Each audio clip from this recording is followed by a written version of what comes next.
did you discover and confirm Mengele's death? And is there still any controversy regarding that issue? Well, he would have been 101 years old in 2 weeks from now. So it's unlikely that he would still be alive. If you're asking whether it was unanimous support for our conclusion that he died in Brazil in 1979, no, there are a lot of people were not willing to accept that for a number of reasons, which I try to explain in the book.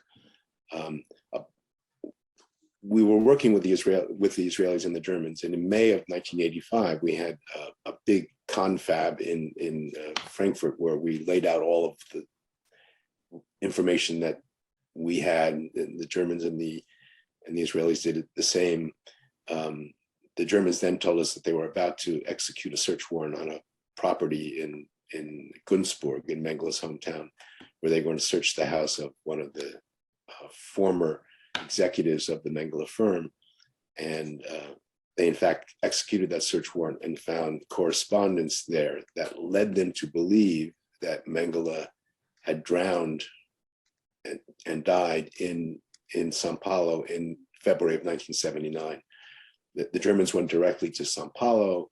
The Israelis and we followed after them, and then began this long phase of the investigation, which was essentially a forensic investigation into whether the body that was exhumed in Brazil in June of 1985 was in fact Joseph Mengele. And that's a long story in and of itself, but I can briefly summarize that within 2 weeks, the team of experts that the US had sent and that the Germans had sent, the Israelis did not openly send a team of experts. They sent Menachem Rusek, who was the head of the Nazi war crimes unit in the police force. After 2 weeks, and after a great deal of negotiation and effort, it was concluded with a rather, let's say, not terribly confident conclusion that the body was Mengele's within a reasonable scientific certainty. I should say not confident.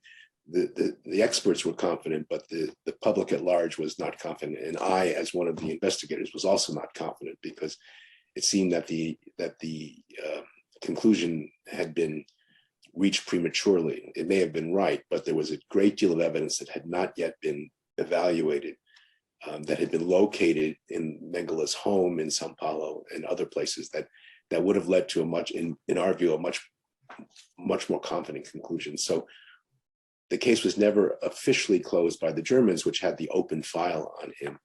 And I was able to convince my colleagues, our government that we should keep it open until we really reached a more confident conclusion, until we were able to track down all of the evidence that we found. I spent 10 days in Germany going through the diaries and correspondence and other things that had been located in Brazil and copied and brought to Germany. And there I found a wealth of medical information about Mengele, which was necessary for the identification. Remember, this is 1985. There's no DNA as a forensic tool. The body was discovered, it was exhumated from a wet environment. There was no soft tissue left with the body, and the identification that was carried out depended on comparing what was known about Mengele before he died and what could be extrapolated from his bones that were found in the grave. So the more you knew about his medical conditions beforehand, the more confident your conclusion could have been. And so we found lots of evidence about medical treatments he received toward the end of his life in Brazil, including the name and of his physicians and his dentist. And so in April of 1986, very quietly, without any publicity at all, we went back to Brazil. 2 Israeli officials myself, and 2 German officials, and we were able to follow up on all the leads that I had discovered in Mengele's papers, and we located the dentist and also the person who had done some root canal work on Mengele. We located X-rays. We located the surgeon who had done a surgery on him in 1972, and a few other things. And based on that information, I believed we had made a confident and conclusive judgment about his identity. But still, the Israeli government wasn't convinced. They didn't feel comfortable with the conclusions because there were a few pieces of evidence that didn't make sense to them. So they can convince the German prosecutor to keep the case open. And eventually science caught up with Joseph Mengele, the science that he studied as a student and that he was so passionate about.